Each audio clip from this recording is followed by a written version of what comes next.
wassalatu wassalamu ala لو asyrafil نعيش anbiya'i wal بلا mursalin sayyidina سماحة wa maulana وانت Muhammadin wa عايزنا ala بحب alihi wa sahbihi لو ajma'in. تضيق الأرض Yang نسكن terhormat Bapak Selamat كالغل Antun, Magister Sarjana كل Islam, هذه الأرض selaku dosen pembimbing ما pada mata تكفي kuliah مساحة perencanaan pembelajaran PAIA, لو dan نعيش tak lupa بلا kepada teman-temanku yang سماحة saya banggakan. وانت Puji syukur عايزنا بحب atas لو kehadirat Allah تضيق Subhanahu wa الأرض Ta'ala, نسكن dan salawat serta salam كالغل semoga tetap tercurahkan kepada baginda التحية kita Rasulullah Sallallahu وابسنا أنشر Langsung saja أحلى kami dari الكلام kelompok 6 زين akan ودين يا mempresentasikan احترام kami أم yaitu tentang محبة desain RPP kurikulum 2015. وابتسام Sebelum acara diskusi أنشر بين perkenalkan nama الأنام saya, هذا هو memperkenalkan دين nama السلام saya sendiri Fatimah Siti, saudara Norofik sebagai pemateri 1, saudari Lilik Malika sebagai كل pemateri 2, هذه dan الأرض saudari ما Mulyani تكفي sebagai مساحة Sebelum لو pembakaran menyampaikan نعيش بلا materi, mari سماحة kita sama-sama mengucapkan وانت عايزنا بحب لو تضيق الأرض نسكن كالغل kepada pemateri. التحية وابسنا Assalamualaikum warahmatullahi wabarakatuh.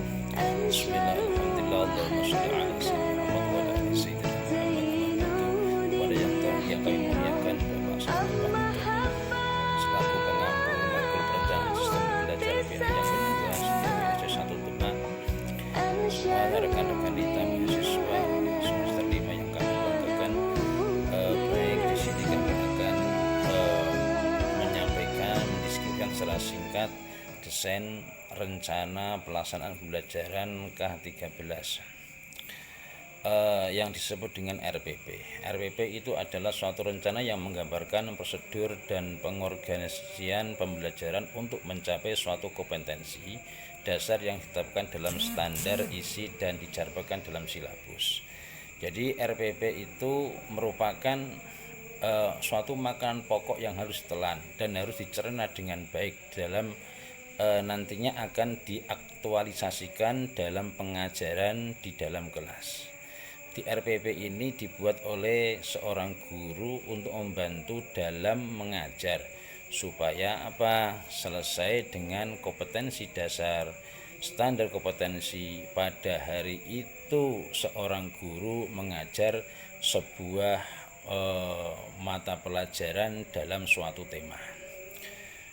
Berdasarkan Permendiknas nomor 41 tahun 2007 mengatakan bahwa pengembangan RPP dijabarkan dari silabus untuk mengarahkan kegiatan belajar peserta didik dalam upaya mencapai kompetensi dasar atau KD.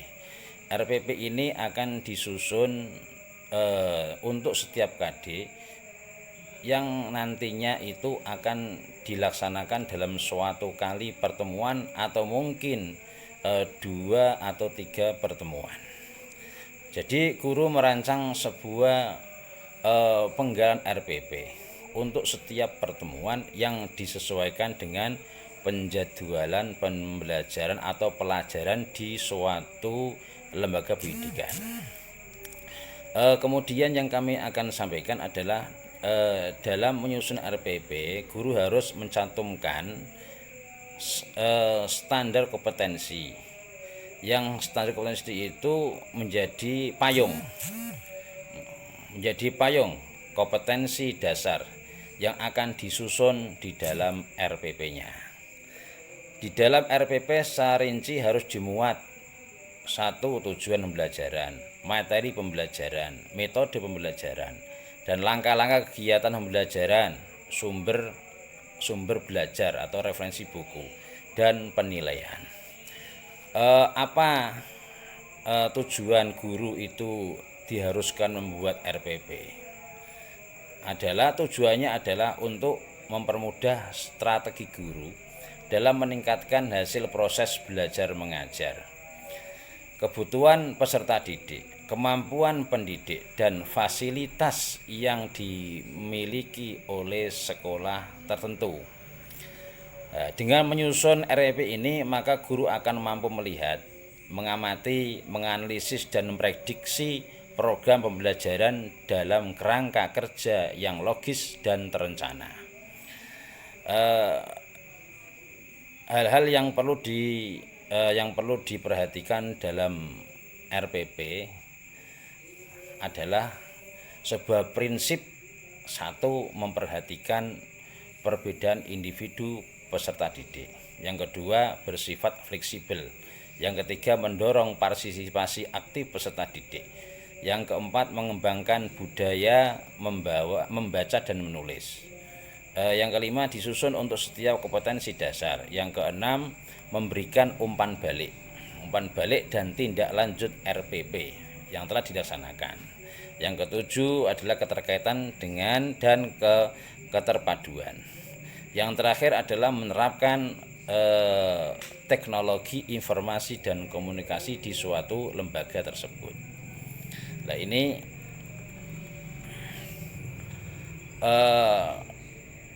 pengembangan RPP itu harus mengikuti prinsip-prinsip seperti di atas. Jadi RPP itu merupakan terjemahan dari ide kurikulum yang berdasarkan silabus yang telah dikembangkan pada tingkat nasional. Nah, itulah mungkin sekelumit dari tolak ukur sebuah pendidikan. Itu apabila di manajemen atau di planning dengan baik dan benar sesuai dengan 8 standar nasional yang telah ditetapkan di suatu satuan pendidikan. Standar mulai dari standar isi, standar proses, sampai nanti standar penilaian pada peserta didik. Kalau itu nanti bisa dilakukan dengan baik dan benar, insya Allah peserta didik itu bisa dikatakan peserta didik yang berhasil dan berkualitas. Ya, terima kasih untuk pemateri 1. Dan selanjutnya saya akan menjelaskan tentang komponen-komponen dan langkah pembuatan RPP. Langkah-langkah minimal dari penyusunan RPP dimulai dari mencantumkan identitas RPP, tujuan pembelajaran, metode pembelajaran, langkah-langkah kegiatan pembelajaran, sumber belajar, dan penilaian. Komponen-komponen RPP menurut Permendiknas meliputi 1. Identitas mata pelajaran, yang kedua standar kompetensi, yang ketiga kurikulum dasar, keempat indikator, kelima tujuan pembelajaran, keenam materi ajar, ketujuh alokasi waktu, metode pembelajaran, kegiatan pembelajaran, penilaian hasil belajar, dan sumber belajar. Jadi di dalam pembuatan RPP ini harus ada identitasnya, standar, kode, indikator, tujuan, dan sebagainya.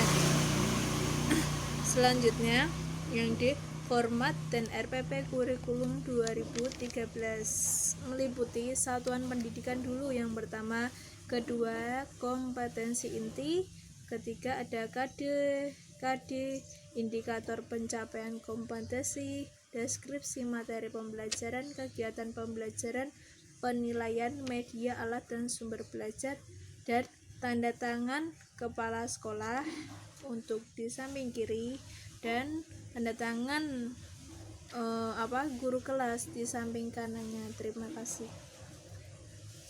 Assalamualaikum warahmatullahi wabarakatuh. Terima kasih kepada pemateri 1 dan 2 yang telah menjabarkan materi kelompok kami tentang desain RPP kurikulum 2013. Di sini saya akan menyimpulkan sedikit materi yang telah dijabarkan oleh pemateri 1 dan 2 bahwasanya berbicara tentang dunia pendidikan, pasti kita akan menemui yang namanya kurikulum.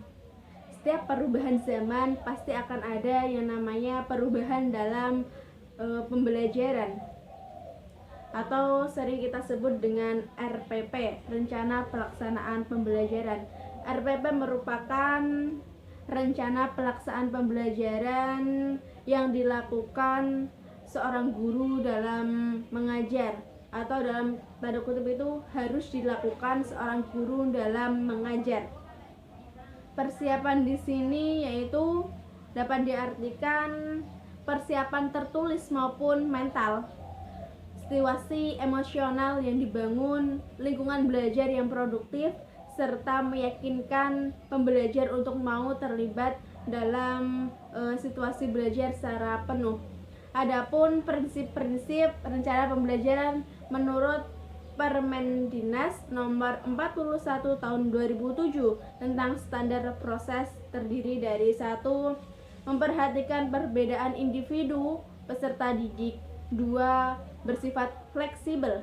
3. Mendorong partisipasi aktif peserta didik. 4. Mengembangkan budaya membaca dan menulis. 5. Disusun untuk setiap kompetensi dasar. 6. Memberikan umpan balik dan tindak lanjut RPP. 7. Keterkaitan dan keterpaduan. Dan 8. Menerapkan teknologi, informasi, dan komunikasi. Terima kasih. Selanjutnya saya akan serahkan kepada saudari moderator. Demikian tadi diskusi dari kelompok kami. Sebelum acara diskusi ini ditutup, marilah bersama-sama mengucapkan hamdalah. Alhamdulillahirabbil alamin. Terima kasih. Saya sebagai moderator meminta maaf yang sebesar-besarnya, baik yang disengaja maupun tidak disengaja. Wabillahi taufik wal hidayah. Wassalamualaikum warahmatullahi wabarakatuh.